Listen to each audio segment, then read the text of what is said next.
We're joined today by equestrian journalist Christina Keim, who just wrote a book that just came out last week called Unwanted: The Causes and Effects of America's Horse Population Crisis. Christina, we really appreciate you coming on. Congratulations on the book, and once again, thanks for your time today. Oh, thanks for having me. I appreciate it. As someone, as we were just talking before we started here, that's been around horses your whole life, involved in a lot of different ways, what was your inspiration for writing this first and foremost? What was your motivation behind this? Yeah, that's a great question. I was really intrigued initially by the way that Americans' perception of the horse has changed dramatically. You know, they are no longer a beast of burden, and in the years really from 1950 forward, they've moved from being something that was an essential for everyday life to something that's a luxury. And so I was really intrigued by the question of how Americans viewed the horse and what role the horse plays in our modern society, and then how that dictated how we handle their very long lives and what happens to them. Yeah, it's interesting. That is sort of that thread throughout, is the perception of horses in a variety of ways, right? And how that impacts what you get to here at the end of the day, and what happens to horses after their work is done or whatever, right? That's a common thread here, is how they're seen and they're valued, and how that does have a lot of weight here, right, at the end of the day. Absolutely, absolutely, 100%. Yeah. So when you put this together, you start off your first, I guess, place you put us is at the Lebanon Valley Livestock Auction. Why do we start there? Well, I really wanted the reader to go on this journey with me. I am a lifelong horsewoman. I've been around horses just constantly since I was a little girl, but I had never personally attended a livestock auction. And, you know, through social media and similar types of modalities, I had heard lots of rumors and half truths, and I really didn't know what was fact and what was fiction when it came to some of these livestock auctions. And so I decided I needed to go and see it for myself. And what did you find? Well, I learned that some of what I learned was true, and some was maybe not. But I think what's probably most significant is that uh, there are definitely equines that end up there that you can't imagine a lot of average horse owners are going to be interested in taking in. And so for me, it just spoke to the question of, okay, if we want to ensure these animals have a compassionate life and a compassionate end of life, if that's what they're approaching, what is the right, just, or best way for us to navigate that question? For some that might not know, what is happening, if you can sum it up here, with these horses, you call it unwanted. What does that mean? So, simply put, an unwanted horse is an animal who, for whatever reason, is no longer desired by his owner. So, something that's important to understand is that horses live an incredibly long life. They can routinely live to be in their upper 20s or even early 30s, and that's a very long time to keep an animal around, particularly one that requires as many resources as a horse does. You know, we might want to, but we cannot bring them into our homes, and everything they eat and require for their well-being is a little bit expensive. So it's not uncommon that a horse will have a series of owners throughout his lifetime, maybe the initial breeder, and then someone who starts him in a training program and teaches him to do a particular job, and then from there a series of different humans. But um, the horses that end up in this unwanted category sometimes, not always, are horses that are considered less desirable. So they might be older, they might be a little bit unwell, they might have a chronic health condition that requires some maintenance. So just like with our companion animals, when we go to the shelter, we know that some of those older animals, or the ones that have a need for a medication or something, they tend to linger there a long time. So we have equines that find themselves in exactly the same category. Yeah, and I think one of the individuals you spoke with, I have it here in my notes, but talked about, yes, there is other, I guess, things to address when it comes to these horses, but it's not as if there's I don't know if the neglect's the right word, but it's more of like that people don't really know what to do, right? And there's only a certain few avenues that they can go. And I mean, you put here in the book, their fate is often the same: auction houses, neglect. I guess that is a word. And here's slaughter pipelines leading to Canada, Mexico, and beyond. That feels like an underlying current here, right? That these are what happens. This is what happens after the fact. It can. We have something like 1,200 amazing organizations across the country. Some are nonprofit, some are privately funded, and a number of these organizations are able to offer custodial care. So this would be like an equine shelter instead of a small animal companion animal shelter, and they can take those animals in to some degree, but that's a finite capacity. So if the equine industry produces more horses than there are appropriate homes, and then we exceed the number of spaces available in these sheltering systems, these other animals really have nowhere to go. And I'll be honest, we know from the research sometimes the reason a horse ends up unwanted is not because the animal is unloved or undesired. It's because something has happened to his humans. They've lost their job, they've had an unexpected health crisis, something major has happened, and they are just simply no longer in a position to provide for that animal. And they don't have a lot of great choices as far as how to get them a new home quickly. And you describe it here as a variety. They say that you say they come in all colors, sizes, and shapes, right? There's a whole lot of different kinds of horses that end up being involved in this, right? Absolutely, absolutely. Because like I said, if it's the owner's change of circumstance, there's a misconception that an animal that ends up in a shelter, an equine that ends up in a shelter, must have something wrong with it. I'm, kind of using air quotes here, but there must be a problem. And that really is just simply not the case. I mean, there are some for whom that is the case, but there are others where it's just literally a series of unfortunate incidents or bad luck, and an owner was no longer able to provide for that animal, and so they send them out. They send them to an auction, they send them someplace else, just simply hoping that someone else with a compassionate heart will take them on. Obviously, we're in a place where horse racing is a big deal around here, Saratoga. You bring up a couple of racehorses that were quite prestigious in here when it comes to Ferdinand Exceller, who were like you say, really unwanted at the end of the day. Why were those examples? Do you think they were impactful, and why are they important to bring up here? I think both of those horses whose careers, Exceller, he was back in the 70s, and then Ferdinand was in the 80s, and they're really notable because these were true champion racehorses. I mean, Ferdinand won the 1986 Kentucky Derby for a trainer named Charlie Whittingham, who at the time was near the end of his career, Hall of Fame trainer, had never won the Derby. The jockey was Bill Shoemaker, Hall of Fame jockey, nearing the end of his career. I mean, this is racing royalty. And Ferdinand came off the track after being one of the winningest horses of all time, and was sent to stud, did okay the first few years here stateside, and then ultimately was sent to stand in Japan. And that's where things kind of fell off the rails.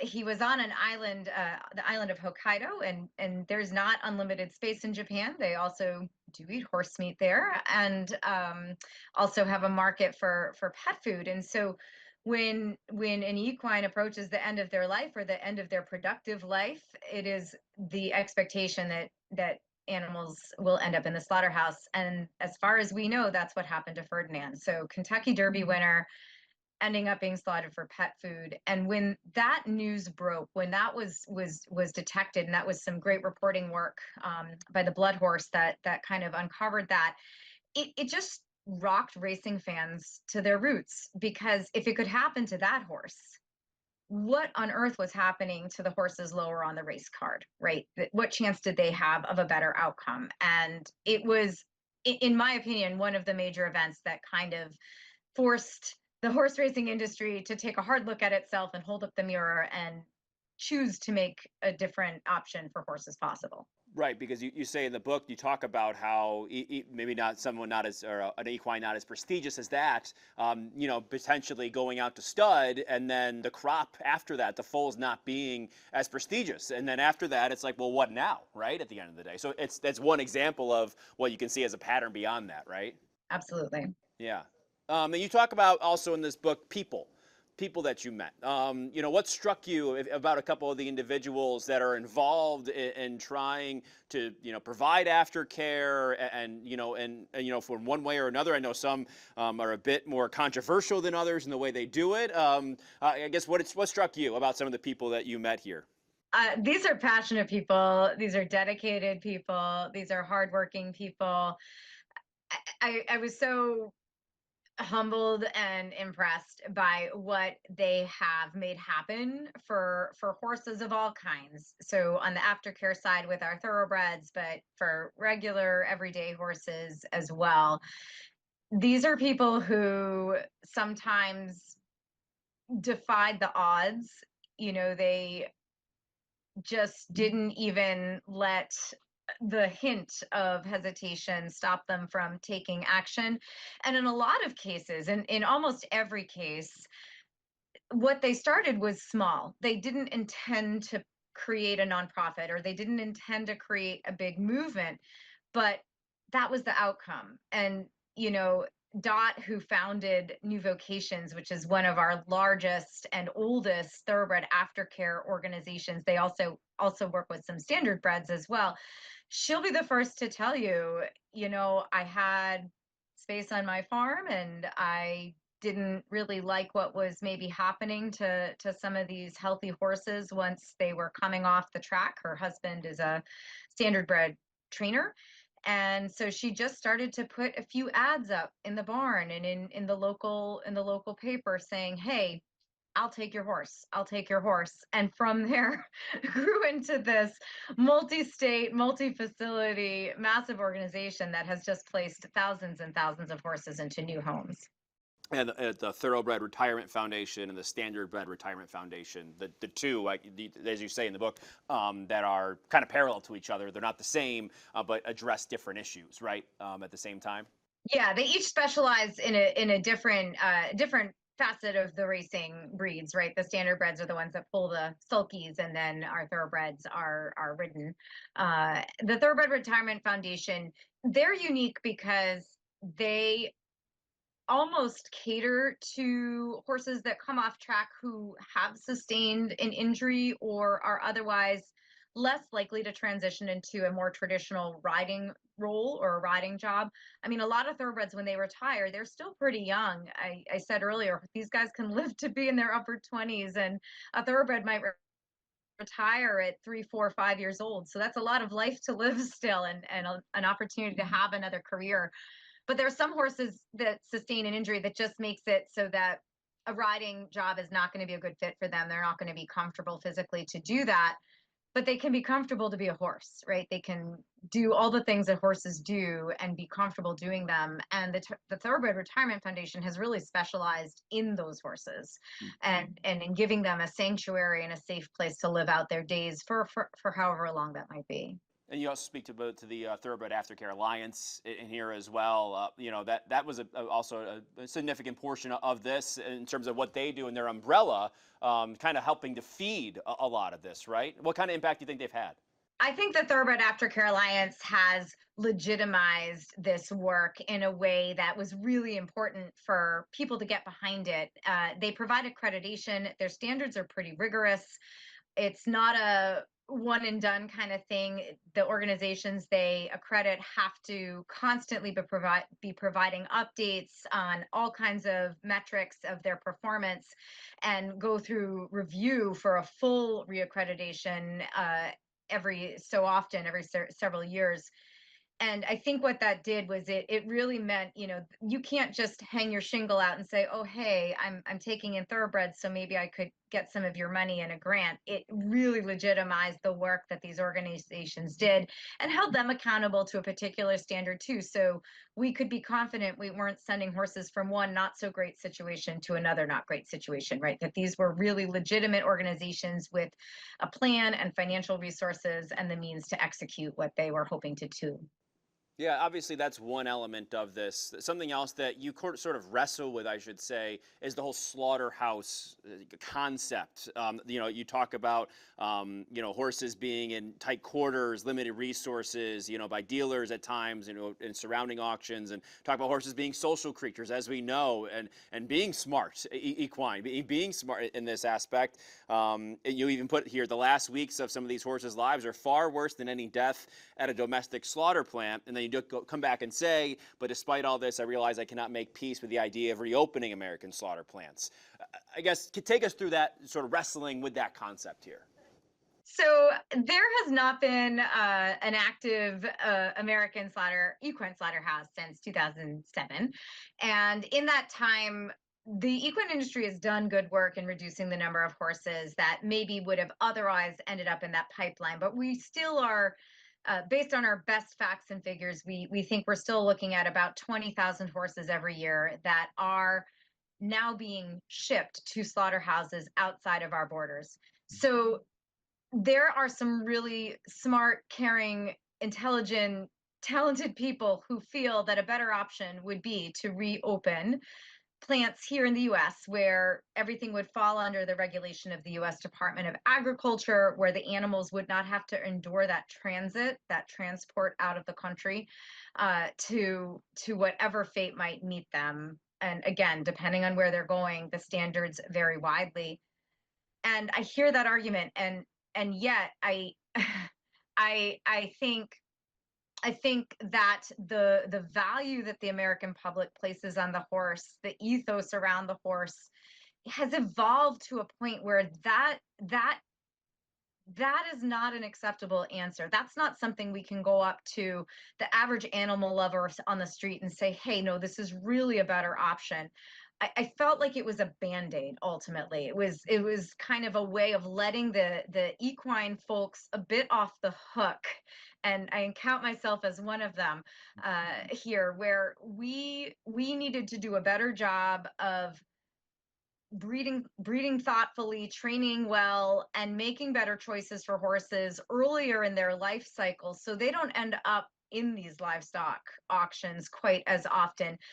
I think there will always be a small percentage of horses that really end up with nowhere to go. But I think thanks to the efforts of these nonprofits and greater awareness and greater education and conversation, I think the industry can do a better job. We need to take a page from some of what our thoroughbred aftercare friends have managed to show us as possible, and really change our way of thinking about how we do business. What do the nonprofits, the aftercare organizations, these individuals that you met, what do they need from the industry, the entities, the owners, here in New York, like NYRA? What do they need? Is it a breeding issue? Like, where do you kind of help, them do their work at a greater level while also, I don't want to say cut off the pipeline, but you know what I'm getting at in terms of trying to fix this at the root? Yeah, I totally understand what you're asking. I think it's a multifocal approach. I think we need, on our end, the breeders, we need to ensure that we're doing our absolute best to always try to cross the best to the best, and pay attention to genetics and make sure we're not mixing things together that might produce a horse that's going to be prone to health issues or problems, because that's not what people want. We need to make sure that horses are getting training at appropriate ages so they don't grow up into a mature 1,200-pound semi-feral animal that only a handful of equestrians are going to be able to handle. And then from there, the shoots kind of go out in all the directions. So a group like NYRA, they're going to be supporting the Thoroughbred Aftercare Alliance, maybe with funding, maybe a percentage of a purse or a percentage of the betters cut take, or whatever it is going to go back to that organization. And that organization is going to ensure that money goes back to its organizations that are working at the grassroots level to solve the problems. If I'm a horse lover and I just want to do something, maybe it looks like a donation. Maybe it looks like sharing information on social media to educate others. If I'm a horse trainer, maybe it looks like, of the 12 horses I train in a year, one of them I volunteer and train a horse that's ended up at one of these equine rescue or shelter organizations that needs that re-education so he can go on and be an equine good citizen instead of a canine good citizen. Yeah. If you're familiar with the concept. So, I think there's a lot of different ways that we can look at this issue and find ways to be a part of the solution. At the end of the book, I sort of ask people to think about everything I've shared with them and figure out where for them that first step is. And I truly do believe it will be different for everyone depending on how involved they already are with the horse world. Does it concern you at all? Obviously that is where you hope things go, but obviously this is an industry in many ways driven by money, as many are. I mean, it's not alone in terms of where it's at, but of course there's casualties, literal casualties here that come along the way. How much of a challenge is getting through that and the bottom line for those at the top when it comes to trying to accomplish progress here? That's a great question. The equine industry has always been a bit cyclical as the economy ebbs and flows, because horses really are a luxury item for most of us, right? So when things are going well in the economy, more people are involved with the industry and buying horses and spending money. And when things aren't great, everything contracts a little bit. But I think that's even part of the broader question. We know that's what the economy does. So being mindful that as an owner, I don't take on more horses than I can responsibly handle. Maybe I need to work on building a bit of an equine emergency fund that goes right along my personal fund, and figuring out when things are feeling a little more flush, how do I do that? To set some money aside. I think there are lots of horse owners, just like lots of parents, who learn how to tighten the belt when things get tight, and maybe cut back to just the essentials to keep things going. But I do think there is a lot of money involved. I do think it's about choosing the priorities that are most important and planning forward, knowing what types of things are likely to come ahead, and doing our best to put aside as much as we need to be ready for that eventuality. Yeah, because I think at the end of the day, before we were on here, we talked about the different kinds of people that do love the horses, right? And there is that element of, and I think the majority of people want the best for the equines, the athletes, as you hear some of the officials call them, right? I think that's the bottom line in terms of what a lot of people hope for, right? Absolutely. Yeah. Absolutely. Yeah. And so you say, I expect it will look like everyday horse lovers, people like you and me saying enough to require that it comes to that cultural shift. Why did you want to make that statement in terms of the impact that you want this work to have on people? Because I think it's easy to point the finger at someone else, right? The equine industry is quite broad. We've talked about the racing industry. The racing industry is one facet, one tiny facet, and one way that people enjoy being around horses. The much broader industry looks so different that it's just like all the other sporting events out there. Just because there's a ball involved doesn't mean that we all talk to each other, but we're in the same general category. And it's so easy to point the finger at someone else and say, who caused this problem? It's those people over there. And not, hold that mirror up and sort of take a hard look at how business is done in your part of the equine world, and figure out what you can do, what meaningful things can be done to make a difference in your area of it. Christina, thank you so much for joining us. We appreciate it. The book is called Unwanted: The Causes and Effects of America's Horse Population Crisis. Before we go, I do have one more question. What did you learn when you were doing this reporting, when you met these people, when you went these places? Someone for you that is very well versed in this, but in the course of writing this, what did you learn? I learned there's hope, that there is a way out of this if we're willing to work together, and if horse lovers everywhere just can be willing to set aside the things that we don't agree on, to come together for the thing we do agree on, which is that we all love the horse. Christina, thanks so much for your time. We appreciate it. Thank you for having me.